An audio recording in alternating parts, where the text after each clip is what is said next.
तुम्ही सगळेजण माझ्यावर सगळ्यांनीच विश्वास ठेवलात, पाठीशी उभे राहिलात, त्यासाठी मी आपला शतशः ऋणी आहे। खरं म्हणजे ज्या पुणे जिल्ह्यामध्ये रायरेश्वराच्या मंदिरात महाराष्ट्राचा आराध्य दैवत छत्रपती शिवाजी महाराजांनी स्वराज्य स्थापनेचा संकल्प केला, त्याच पुणे जिल्ह्यात आज शिवसंकल्प अभियानाचा आपण शुभारंभ करतोय। यासाठी आपल्याला मी मनापासून धन्यवाद देतो। आढळराव पाटील आणि त्यांच्या सर्व सहकाऱ्यांचं आणि आपल्या सगळ्यांचं मनापासून अभिनंदन, मनापासून आपल्याला धन्यवाद। कोणताही संकल्प पूर्ण करायचा असेल तर त्याला जिद्द लागते, मेहनत लागते, कष्ट लागतात, निर्धार लागतो आणि तो निर्धार करण्यासाठी सर्व शक्ती पणाला लावून झोकून देण्याची एक वृत्ती लागते। आणि शिवसैनिक म्हटलं की जे मिळेल ते काम, पडेल ते काम मनापासून करायचं, ही आपल्याला बाळासाहेबांनी दिलेली शिकवण आहे। आणि वंदनीय बाळासाहेबांनी आपल्याला लढाऊ बाणा दिला, अन्यायावर मात करण्याची शिकवण दिली, अन्यायाविरुद्ध पेटून उठण्याची शिकवण दिली आणि सर्वसामान्यांसाठी संघर्ष करण्याची शिकवण दिली।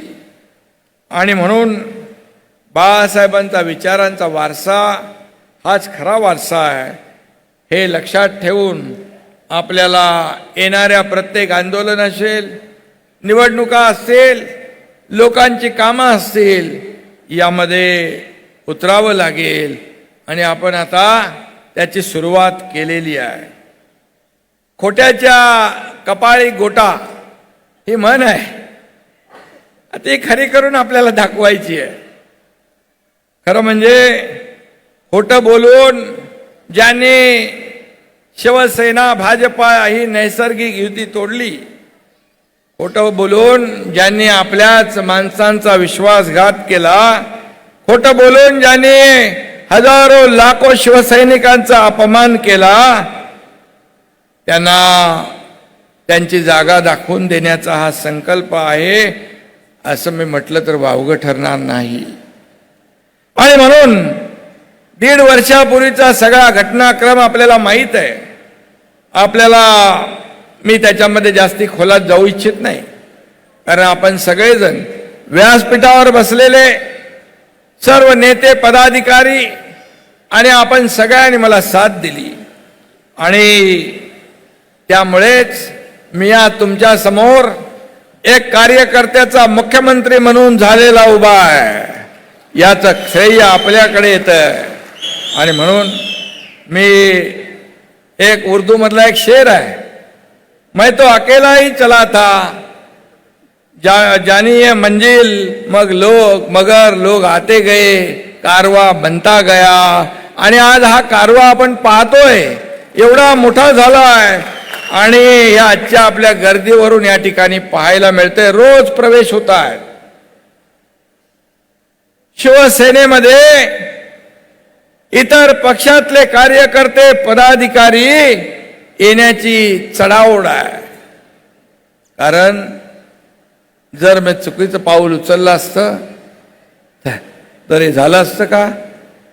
आपण एवढ्या मोठ्या संख्येने उपस्थित झाला असता का? आणि म्हणून मी आढळराव पाटील त्यांच्या सर्व टीमचं, शिवाजीरावांचं मनापासून पुन्हा एकदा अभिनंदन करतो, त्यांना शुभेच्छा देतो। कालच 50 नगरसेवक परभणीचे आपल्या पक्षात प्रवेश केला। मुंबईमध्ये मगाशी म्हटल्याप्रमाणे रोज प्रवेश सुरू आहेत। हजारो लोकप्रतिनिधी आणि लाखो शिवसैनिक शिवसेनेचा भगवा खांद्यावर घेताय एका विश्वासाने। आणि म्हणून जो विश्वास जो दाखवतायत तो विश्वास सार्थ करण्याचं काम हा तुमचा एकनाथ शिंदे केल्याशिवाय राहणार नाही, हे मी सांगतो आपल्याला. आणि जी भूमिका मी घेतली ती अतिशय प्रामाणिकपणे पक्षाला वाचवण्यासाठी, शिवसेनेचं खच्चीकरण थांबवण्यासाठी. हे आपल्याला सगळ्यांना माहीत आहे. मला आपल्याला एवढंच सांगायचं आहे, तुम्ही मलाही ओळखता इतक्या वर्षापासून. मला कधीच पदाचा मोह नव्हता आणि नाही. एकदा एक उदाहरण आपल्याला मी सांगतो. धर्मवीर आनंद दिघे साहेबांनी जी माझ्या विभागात शाखा सुरू झाली, त्या शाखेचा मला शाखा प्रमुख करायचं ठरवलं. तेव्हा मी त्यांना सांगितलं, माझ्यापेक्षा ज्येष्ठ कार्यकर्ते आहेत, त्यांचा विचार केला तर बरं होईल. एकदा एक महापालिकेची निवडणूक होती. त्या निवडणुकीमध्ये शिवसेना आणि भाजपा युती होती आणि त्यामध्ये देखील माझ्या मतदार वॉर्डमुळे या युतीमध्ये वितुष्ट किंबहुना युतीमध्ये जे काय मतभेद झाले, त्यामुळे मी दिघे साहेबांना सांगितलं, हा एकनाथ शिंदे तुमचाच आहे.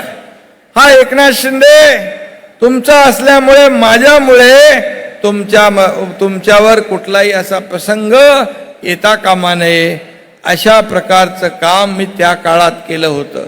हे मुद्दाम आपल्याला सांगण्याचं काम की कारण जे सत्तेचा लोभ मनामध्ये ठेवून सत्तेवर, मंत्रीपदावर, आज इथं विजयराव आहेत, शिवाजीराव आहेत, मी मंत्री होतो, नगर विकास खात्याचा मंत्री होतो, माझ्याबरोबर 7-8 मंत्री आज सत्तेवर लात मारून कोणी जात नाही, सत्तेच्या दिशेने जात असतात.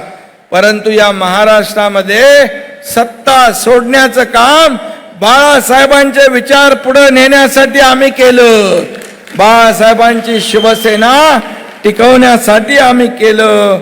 आणि म्हणून जर बंड करायचं असतं तर 2019ला जसा निकाल लागला आणि जे काही घडू लागलं त्याच वेळेस केलं असतं. परंतु त्यावेळेस मला माझ्या मनात तेव्हाही नव्हतं, आताही नाही आहे. आणि म्हणून मी बाळासाहेबांचा शिवसैनिक आहे, बाळासाहेबांचा कार्यकर्ता आहे, धर्मवीर आनंद दिघे साहेबांचा कार्यकर्ता आहे. आणि महिला भगिनी इथे मोठ्या प्रमाणात आलेल्या आहेत. महिला भगिनींना देखील मी मनापासून धन्यवाद देतो, मनापासून आपलं अभिनंदन करतो. मला मगाशी आपल्या शरद यांनी सांगितलं, याच्यामध्ये अंगणवाडी सेविका पण आहेत का? अंगणवाडी सेविका यांचाही देखील विषय आपण हाती घेतलेला आहे आणि नक्की त्यांना न्याय देण्याचं काम हे सरकार केल्याशिवाय राहणार नाही. कारण एक बैठक झालेली आहे, आझाद मैदानामध्ये आपण बसला होता आपल्यातले काही लोक. आणि नक्की हे सरकार जे आहे हे सर्वसामान्यांचं सरकार आहे. या महिला भगिनींचं देखील आहे. एसटी मध्ये 50% सवलत देण्याचं काम आपल्या सरकारने केलं. त्याचा फायदा पाच महिला भगिनी, कारण आता महिला भगिनी सांगायला लागले आपल्या पतिदेवांना अर्ध्या तिकिटामध्ये जाऊन येते, बाजारहाट करून येते, असं देखील चित्र या महाराष्ट्रामध्ये आपण पाहतोय. आणि म्हणून सरकार म्हणून जे जे काही काम करायचं आहे तर नक्की करेन. परंतु आपल्याला एवढंच सांगतो, धर्मवीर आनंद दिघे साहेब त्यांचा आदर्श डोळ्यासमोर आहे, बाळासाहेबांचा आदर्श आपल्या डोळ्यासमोर आहे. धर्मवीर आनंद दिघे साहेबांनी काय होतं, एक जिल्हा प्रमुख म्हणून ते काम करत होते. परंतु कुठली सत्ता नसताना एक फोन त्यांचा आल्यानंतर सगळ्यांचे थरकाप उडायचा. ही शक्ती होती त्यांच्याकडे, ही ताकद होती. बाळासाहेब देखील 1995 साली जर मनात ठरवलं असतं तर मुख्यमंत्री बनू शकले असते, परंतु त्यांनी ते केलं नाही. सरकार बनवलं, एक कार्यकर्त्याला सहकार्याला मुख्यमंत्री बनवलं. परंतु आज शिवसैनिक बाळासाहेबांना मी शब्द दिलाय एका शिवसैनिकाला मुख्यमंत्री बनवणार म्हणून, हे देखील आपल्याला माहित आहे. आणि जेव्हा बनवायची वेळ आली तेव्हा स्वतःच तुनकन उडी मारून मुख्यमंत्री बनले. हा इतिहास आहे. या इतिहासामध्ये मी खोलात जाऊ इच्छित नाही. काय मिळवलं, काय कमावलं आणि काय गमावलं याची आत्मपरीक्षा, आत्मचिंतन कोणी करायचं आहे त्यांनी ठरवावं. परंतु मी आपल्याला एवढंच सांगतो, आपला पक्ष जो आहे मुख्यमंत्री झाल्यानंतर गेल्या 1.5 वर्षामध्ये आपण जे काम केलंय हे सर्वसामान्य माणसापर्यंत पोहोचवण्याचं काम आपल्याला करायचं आहे. एक लोकांमध्ये एक शिवदूत म्हणून आपल्याला काम करायचं आहे. आपल्या योजना त्यांचा लाभ आपल्याला लोकांपर्यंत पोहोचवायचा आहे. आज मी आपल्याला हक्काने अभिमानाने सांगू इच्छितो, शासन आपल्या दारी हा कार्यक्रम इकडेच झाला होता. किती लाभार्थी होते? 90,000पेक्षा जास्ती, 98,000. आणि आज मी आकडा घेतला, कालही महाड रायगड मध्ये शासन आपल्या दारीचा उपक्रम होता आणि आतापर्यंत 22 कार्यक्रमात 2,19,00,000 लोकांनी लाभ घेतला. शासन आपल्या दारीचा. आणि म्हणून मी आपल्याला एवढंच सांगेन की जो निर्णय आपण घेतलेला आहे तो का घेतला याचा विचार, याचं सत्य आता कार्यकर्त्यांना पटू लागलेलं आहे. आज जर आपण 1.5 वर्षापूर्वी हा निर्णय घेतला नसता तर या व्यासपीठावर देखील ही माणसं आपल्याला दिसली नसती आणि शिवसेना देखील रसातळाला गेली असती. जो शिवसेना, जो धनुष्यबाण अधिकृतपणे आपल्याला मिळालाय तो कधीच दिसला नसता.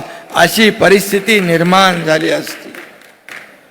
आणि म्हणून जो निर्णय आपण घेतला, मी देखील आपल्यासारखाच बाळासाहेबांच्या समोर बसून भाषण ऐकणारा कार्यकर्ता आणि तुमच्यासारखाच एक कार्यकर्ता म्हणून मी काम केलं. मी कालही कार्यकर्ता होतो, मी आज मुख्यमंत्री असलो तरी आजही कार्यकर्ता म्हणून काम करतोय आणि उद्याही कार्यकर्ता म्हणूनच काम करणार आहे.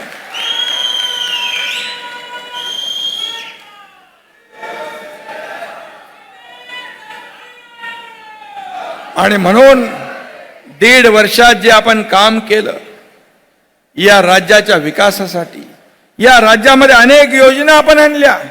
शेतकरी, कष्टकरी, कामगार, महिला भगिनी, बांधव, तरुण, ज्येष्ठ या सगळ्यांसाठी आपण निर्णय घेतोय. शेतकरी आपलं राज्य पहिलं आहे. जे मोदी साहेबांनी 6,000 रुपये वर्षाला शेतकऱ्याला देण्याचा निर्णय घेतला, आपल्या सरकारने देखील त्याच्यात 6,000 रुपये आणखी टाकण्याचा निर्णय घेतला आणि 12,000 रुपये शेतकऱ्याला मिळणार आहे. 1 रुपयात पीक विमा योजना देणार हे राज्य पहिलं राज्य आहे आपलं. आज हे पहिलं राज्य आहे. आणि जेव्हा जेव्हा शेतकऱ्यांचा अतिवृष्टी, अवकाळी पाऊस येतो, गारपीट होते, नुकसान होतं, त्यावेळेस सर्व नियम आपण बाजूला ठेवतो. NDRF, SDRF सगळं बाजूला. आपण NDRFच्या दुप्पट मोबदला, नुकसान भरपाई, 2 हेक्टरचे 3 हेक्टर, सततच्या पावसामुळे होणारं नुकसान कधी मिळत नव्हतं ते आपल्या सरकारने देण्याचा निर्णय घेतला. आणि अजून आपण पुढे जाऊन जे द्राक्ष बागा, डाळिंबाच्या बागा ज्या पूर्ण उद्ध्वस्त होत आहेत त्यांच्यासाठी देखील एक योजना सरकार बनवतोय. शेवटी सरकार, शेतकरी हा आपला अन्नदाता आहे, हा मायबाप आहे. हा अन्नदाता, हा मायबाप, हा संकटात सापडलेला असताना त्याच्या मागे उभं राहण्याचं काम आपल्या सरकारने केलं पाहिजे, ही भूमिका आमची आहे. आणि म्हणून आपण पाहिलं आज गेल्या नागपूरच्या अधिवेशनामध्ये सरकारने धडाधड निर्णय घेतले. विरोधी पक्षाला बोलायला जागा नाही. विरोधी पक्ष अवसान गळालेला, अगदी विश्वास गमावलेला आणि खरं म्हणजे कॉन्फिडन्स नसलेला हा विरोधी पक्ष आपल्याला पाहायला मिळाला. कुठे आहे विरोधी पक्ष? आणि म्हणून एक भरकटलेल्या अवस्थेमध्ये विरोधी पक्ष आपल्यावर सातत्याने आरोप करतायत. हे केलं, ते केलं, अमकं केलं, तमकं केलं, परंतु आपण बांधावर शेतावर जाऊन काम करणारे कार्यकर्ते आहोत. घरात बसून उंटावरून शेळ्या हाकणारे लोक आपण नाही. आपण फील्डवर जातो, लोकांशी बोलतो, संवाद साधतो, त्यांची दुःख जाणून घेतो आणि मग निर्णय घेतो. हे काम आपल्या सरकारचं आहे. आणि म्हणून हे सरकारचं काम आपण लोकांपर्यंत पोहोचवलं पाहिजे. ज्या योजना ज्या आहेत या योजना आपण लोकांपर्यंत पोहोचवल्या पाहिजे.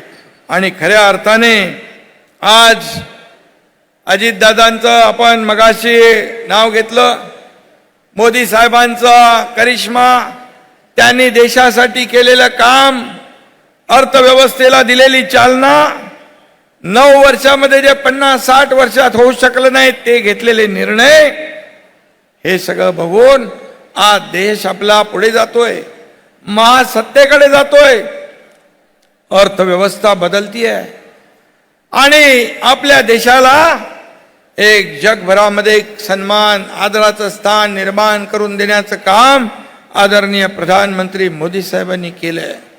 आपल्या राज्याचा एकही प्रस्ताव ते नाकारत नाहीत. सर्वच्या सर्व प्रस्ताव मान्य करून पाठवतात. आणि म्हणून केंद्र आणि राज्य हे डबल इंजिनचं सरकार वेगाने सुरू आहे. निर्णय वेगवान, सरकार गतिमान, अशा पद्धतीचं काम सुरू असल्यामुळे आपल्या युतीमध्ये अजितदादा देखील सामील झाले. आज या ठिकाणी अनेक निर्णय आपण घेतोय. हे निर्णय जे आहेत ते आपण पाहतोय, लोकांकडे सांगायला, विरोधकांकडे बोलायला काहीच जागा नाही. आणि मग उद्योग पळवले चुकीच्या पद्धतीने लोकांचा संभ्रम करायचा. पण मी आपल्याला सांगतो, हे महाराष्ट्र जेव्हा देवेंद्रजी मुख्यमंत्री होते तेव्हा परदेशी गुंतवणुकीमध्ये पहिल्या नंबरला होते. पण 2.5 वर्षात नंतरच्या 3ऱ्या नंबरला गेलं. कर्नाटक, गुजरात पुढे गेलं. पण 1.5 वर्षाने आपण सरकार तुमचं स्थापन केल्यानंतर आता पुन्हा आपलं राज्य पहिल्या नंबरवर आले. आज जीडीपी मध्ये आपण पुढे आहोत. हे महाराष्ट्र देशाचं ग्रोथ इंजिन आहे. आज 5 ट्रिलियनचा संकल्प मोदी साहेबांनी केला आहे. त्याच्यामध्ये 1 ट्रिलियनचं काम आपल्याला करायचं आहे. आणि म्हणून हा शाश्वत विकास, हा सर्वसामान्यांना न्याय देणारा विकास, या राज्याचा सर्वांगीण विकास डोळ्यासमोर ठेवून आपण काम करतोय. आणि म्हणून मी आपल्याला आठवणीने सांगतो, गेल्या वेळेस मी दावोसला गेलो होतो वर्ल्ड इकॉनॉमिक फोरम मध्ये. त्यावेळेस 1,37,000चे MOU केले. मी आपल्याला अभिमानाने सांगतो, त्यातले 85% MOU त्याचं इम्प्लिमेंटेशन म्हणजे अंमलबजावणी झाली, हे त्याच्यातलं यश आहे. आणि म्हणून जे उद्योग यांकी देखील यापुढे मोठ्या प्रमाणावर गुंतवणूक या राज्यामध्ये येते. या राज्यामध्ये इन्फ्रास्ट्रक्चर आहे, या राज्यामध्ये कनेक्टिव्हिटी आहे, या राज्यात स्किल्ड मॅनपॉवर आहे, या राज्यात तुमच्यासारखे चांगले लोक आहेत. आणि म्हणून उद्योगाची भरभराट देखील या पुणे जिल्ह्यात देखील झाल्याशिवाय राहणार नाही. आणि त्यासाठी देखील सरकार प्रयत्न करेल. शेवटी तरुणांना रोजगार, त्यांच्या हाताला काम. बाळासाहेब म्हणायचे, रोजगार मागण्यापेक्षा रोजगार देणारे हात तयार करा. मी अभिमानाने सांगतो, स्किल डेव्हलपमेंट, स्टार्टअप, मुख्यमंत्री स्वयंरोजगार योजना या माध्यमातून, अण्णासाहेब पाटील आर्थिक विकास महामंडळ याच्या माध्यमातून आपण तरुणांना देखील स्वतःच्या पायावर उभं करण्याचं काम करतोय. आणि म्हणून सरकार म्हणून जे जे काही आपण या ठिकाणी करतोय, आज आपण जर पाहिलं तर प्रधानमंत्री महोदय सरकार स्थापन झाल्यापासून अनेक वेळा महाराष्ट्रामध्ये आले. मेट्रोची उद्घाटन असतील, बाळासाहेब ठाकरे समृद्धी महामार्ग असेल, या ठिकाणी 12 तारखेला MTHL Sewri Nhava trans harbour link 22 किलोमीटरचा समुद्रावरचा मार्ग त्याचं उद्घाटन होतंय. पुणे रिंग रोड आपण हातात घेतलाय. या पुणे रिंग रोड मध्ये मिळे देखील या पुणे जिल्ह्याला मोठा फायदा होईल. आणि म्हणून अशा प्रकारची कामं आपण करतोय. आणि आपण कोणाशी युती केली? ज्यांनी बाळासाहेबांचं स्वप्न साकार करण्याचं काम केलं. बाळासाहेबांचं स्वप्न काय होतं? मला एक दिवस देशाचा प्रधानमंत्री बनवा, मी अयोध्येमध्ये राम मंदिर बांधतो, काश्मीर मधलं 370 कलम हटवतो. मोदी साहेबांनी ते करून दाखवलं.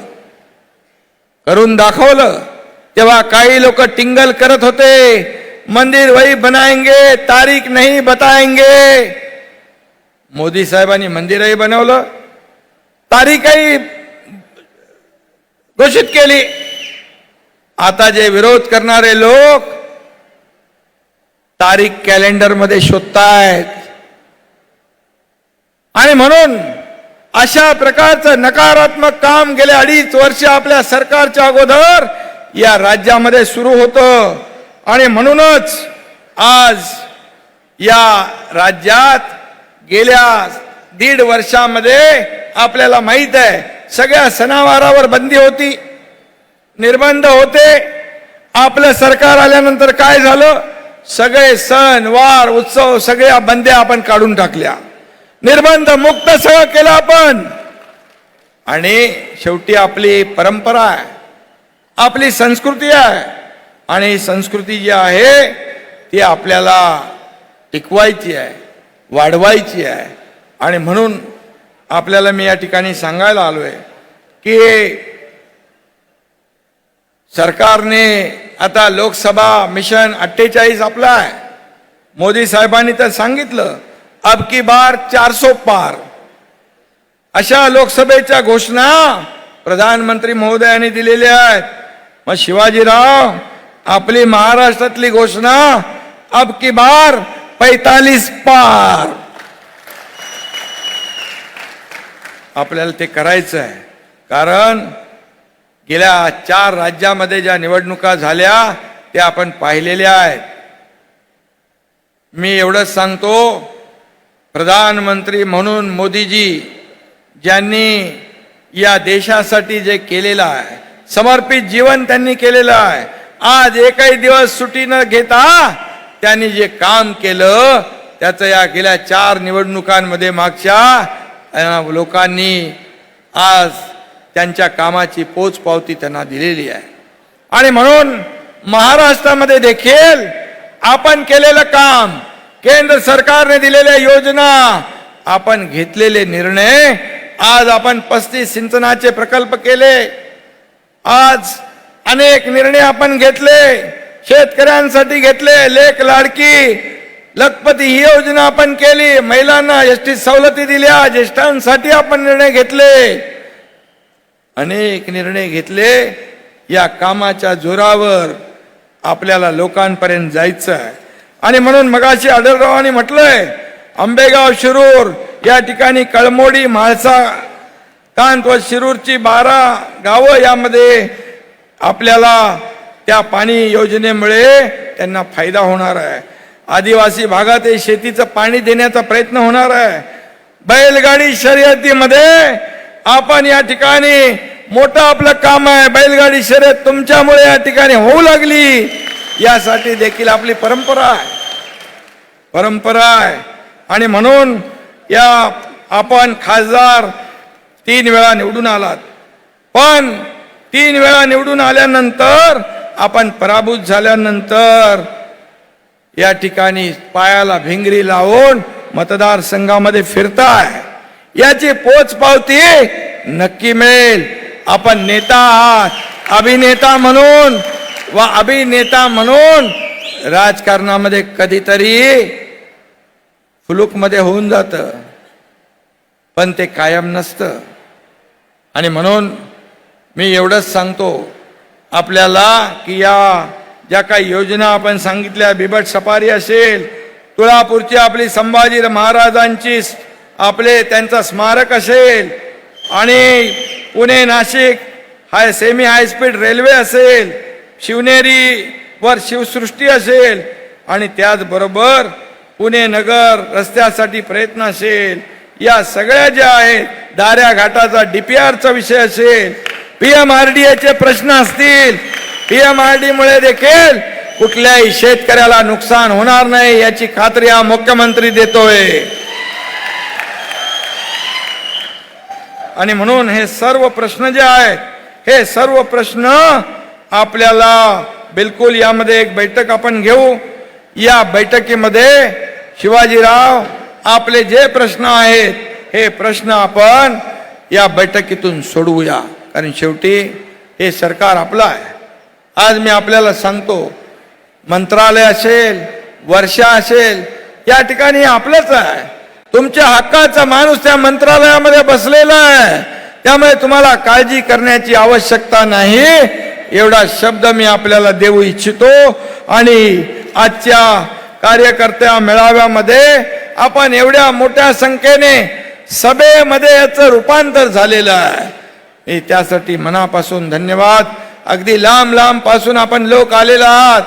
मी एवढंच सांगतो आपल्या नेत्यांना, आपल्या पदाधिकाऱ्यांना, कार्यकर्ता आपल्यासाठी काम करतो. मग ती ग्रामपंचायतीची निवडणूक असेल, ती नगरसेवकाची असेल, ती विधानसभेची असेल, ती लोकसभेची असेल, हा कार्यकर्ता आपल्यासाठी जीवाचं रान करतो, आपला प्रचार करतो, माझा उमेदवार कसा चांगला आहे हे सांगतो. पण जेव्हा हा कार्यकर्ता संकटात असतो, अडचणीत असतो, त्यावेळेस मात्र त्याची अपेक्षा असते माझ्या नेत्याने, पदाधिकाऱ्याने माझ्या अडचणीत उभं राहिलं पाहिजे, माझ्या संकटात उभं राहिलं पाहिजे. हे काम आपण केलं तर हा कार्यकर्ता आयुष्यभर विसरत नाही, आयुष्यभर विसरत नाही. याचं कारण मी मुख्यमंत्री झालो तो तुमच्यातला एक कार्यकर्ता म्हणून झालेलो आहे. तुमच्यातलाच एक कार्यकर्ता उद्या कामाच्या जोरावर मुख्यमंत्री होऊ शकतो. कारण आधी बोलायचं शिवसैनिकाला बसवतो, शिवसैनिकाला बसवतो आणि स्वतः बसलाय, त्यातलं एकनाथ शिंदे नाही. एकनाथ शिंदेला कुठल्याही मोहमाया नाही. शिवसेना वाचवण्यासाठी, धनुष्यबाण वाचवण्यासाठी, शिवसेनेचं खच्चीकरण थांबवण्यासाठी हा धाडस, हे धाडस एकनाथ शिंदेने तुमच्या केलंय. अवघ्या महाराष्ट्राने नाही, देशाने नाही, जगातल्या अनेक देशांनी पाहिलंय. त्याला देखील धाडस लागतं आणि काळीज लागतं वाघाचं. पुढे काय होईल याची पर्वा न करता निर्णय घेतला म्हणजे घेतला, आणि तो निर्णय सर्वसामान्यांच्या हिताचा निर्णय. मला काही मोहमाया नाही. मुख्यमंत्री पदाचा वापर, सत्तेचा वापर या ठिकाणी प्रत्येकाच्या आयुष्यामध्ये, या महाराष्ट्रातल्या प्रत्येक नागरिकाच्या आयुष्यामध्ये चांगले दिवस आणण्यासाठी झाला पाहिजे, त्याच्या जीवनामध्ये बदल घडवण्यासाठी झाला पाहिजे, हीच भावना आमची आहे. आणि म्हणून मी तुम्हाला जास्ती योजना वगैरे सांगत बसत नाही, पण आपल्याला मी एवढंच सांगतो की येणाऱ्या प्रत्येक निवडणुकीमध्ये आपली महायुती आहे. महायुतीच्या जागा निवडून आल्या पाहिजे आणि प्रधानमंत्री नरेंद्र मोदीजींना 45 पेक्षा जास्त जागा या महाराष्ट्रातून निवडून गेल्या पाहिजे. हा संकल्प आपण या ठिकाणी करतोय आणि संकल्पाची सुरुवात या छत्रपतींच्या या पुणे जिल्ह्यातून होती आहे. ही आपल्यासाठी अभिमानाची बाब आहे. आणि म्हणून आपण काही कोणी अफवांवर विश्वास ठेवण्याची आवश्यकता नाही. विरोधकांना दुसरं काही काम नाही. ते म्हणणार ही जागा गेली, ती आली, परवा गेली, तेरवा येणार. हे सगळ्या गोष्टी ज्या आहेत तुम्ही त्याच्यामध्ये चिंता करण्याची आवश्यकता नाही. आपल्याला महाराष्ट्रातून मोदी साहेबांचे हात बळकट करायचे आहेत. एवढा संकल्प आपण घेऊया आणि मिशन 48 हे पूर्ण महाराष्ट्रामध्ये आपण राबूया. आपल्या शिवसेनेची बैठक झाली आहे, आपल्या पक्षाची बैठक कार्यकर्त्यांची झाली आहे. पुढे बैठका जिल्हा स्तरावर शिवसेना, भाजपा आणि राष्ट्रवादी अजितदादांच्या गटाची होईल. इतर आपले जे मित्र पक्ष आहेत त्यांची होईल. आणि कार्यकर्त्यांनी जिल्हा पातळीवर, तालुका पातळीवर आपल्याला आपलं लक्ष एकच की या राज्याचा सर्वांगीण विकास करायचा असेल तर या निवडणुकांमध्ये आपल्याला जास्तीचं यश मिळवावं लागेल. परिस्थिती चांगली आहे, माहोल चांगला आहे, वातावरण चांगलं आहे. कारण गेल्या 1.5 वर्षामध्ये आपण जे सरकारने काम केलंय, हे सरकारने काम केलेलं लोकांच्या तोंडात बोट घालण्यासारखं आहे. विरोधकांच्याकडे काही मुद्दे नाही आहेत. विरोधक काय सांगणार, कुठल्या मुद्द्यावर बोलणार. आपण जर काही गोष्टी बोललो तर विरोधकांना पळताभुई थोडी होईल. मी अधिवेशनाच्या माझ्या शेवटच्या दिवशी काही गोष्टी बोललोय. कोविड मध्ये देखील मैताच्या टाळूवरचं लोणी खाणाऱ्या लोकांनी आम्हाला काय शिकवावं, परंतु आज मी ते बोलू इच्छित नाही. योग्य वेळेला सगळा समाचार घेतला जाईल तेव्हा तोंड लपवायलाही जागा सापडणार नाही, हे मी या ठिकाणी सांगू इच्छितो. आणि म्हणून आज आपण बाळासाहेबांचे, धर्मवीर आनंद दिघे साहेबांचे शिष्य आहोत. आज आपण इथून जाताना एकच संकल्प घेऊया, येणाऱ्या लोकसभेच्या निवडणुकांमध्ये मिशन 48 राबवू आणि 45+ जागा जिंकू. धन्यवाद. जय हिंद, जय महाराष्ट्र. धन्यवाद.